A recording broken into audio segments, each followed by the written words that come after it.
Hi అండి, ఎలా ఉన్నారు? అందరూ బాగున్నారా? Welcome to our channel UV sisters. పండిపోయిన దొండకాయలను పారేస్తున్నారా?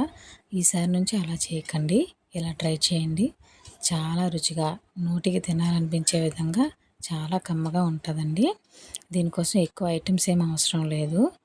దొండకాయలు, టమాటీలు, వేరుశనగ పలుకులు ఉంటే చాలండి. ఈ మూడింటితో చక్కగా కమ్మగా మనమైతే పచ్చడి చేసుకోవచ్చు. ముందుగా స్టవ్ వెలిగించి కళాయి పెట్టుకొని అందులో పచ్చిమిర్చి వేసి ఆవాలు, జీలకర్ర, ధనియాలు, కొద్దిగా కరివేపాకు వేసి వేయించుకోవాలండి. అవి వేగుతున్నప్పుడు అందులోనే కొద్దిగా వేరుశనగ పలుకులు కూడా వేసుకోవాలి.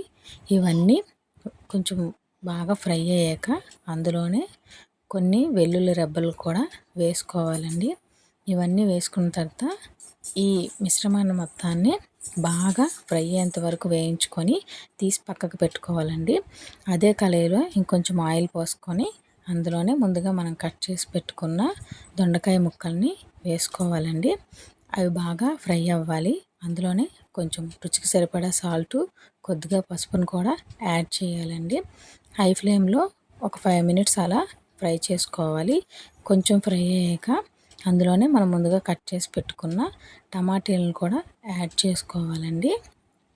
టమాటీలు కూడా యాడ్ చేసుకున్న తర్వాత కొద్దిగా తక్కువ మంట మీద ఈ రెండింటిని కొద్దిగా కొంచెం సేపు మూత పెట్టి ఉడికించుకోవాలి.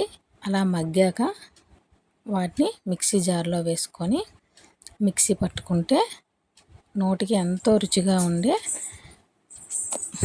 పచ్చడి అయితే తయారైపోతుంది. దీన్ని పోపు పెట్టుకున్నా ఇంకా బాగుంటుందండి. మామూలుగా కూడా తినచ్చు.